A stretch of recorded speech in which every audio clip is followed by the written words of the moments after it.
प्रश्न, सन 1813 के पश्चात इंग्लिश ईस्ट इंडिया कंपनी की वाणिज्यिक नीति के क्या उद्देश्य थे?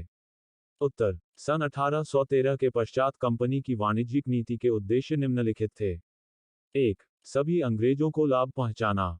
ईस्ट इंडिया कंपनी विरोधी व्यापारियों ने भारतीय व्यापार से लाभ उठाने के लिए ही कंपनी के व्यापारिक विशेषाधिकारों के विरुद्ध एक शक्तिशाली अभियान शुरू किया।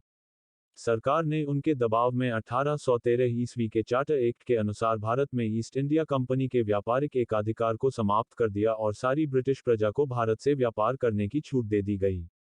मगर चाय और चीनी के देश के व्यापार पर केवल कंपनी के लिए ही सुरक्षित अधिकार रखा गया। मुक्त व्यापार के कारण भारत में बेरोक टोक अंग्रेजी वस्तुएं आने लगी। फलस्वरूप भारत इंग्लैंड का आर्थिक उपनिवेश बनता चला गया। 2. औद्योगिक क्रांति को सफल बनाना।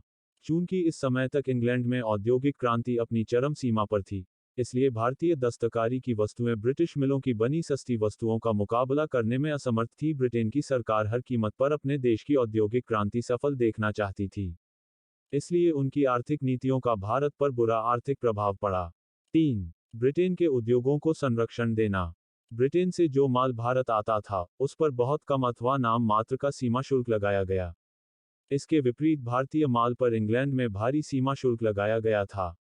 1840 ईस्वी की संसदीय जांच में यह बताया कि भारत में इंग्लैंड के सूती और रेशमी सामानों पर जहां 3.5% और ऊनी सामान पर 2% कर देना पड़ता था, वहीं इंग्लैंड जाने वाले सूती वस्त्र पर 10%, रेशमी वस्त्र पर 20% और ऊनी वस्त्र पर 30% कर लगाया जाता था।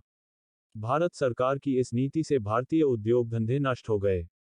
कपास तथा रेशम इंग्लैंड जाने लगा तथा वहां का बना माल भारत के बाजारों में बिकने लगा।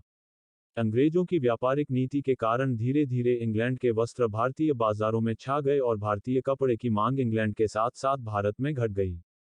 फलस्वरूप भारतीय बुनकर और सूत काटने वाले उजड़ गए। प्रस्तुति समापन। आपका धन्यवाद। Disclaimer: This notes has been made after a lot of research, yet the accuracy of the answers may vary. The author assumes no responsibility or liability for any errors or omissions in the content of this notes.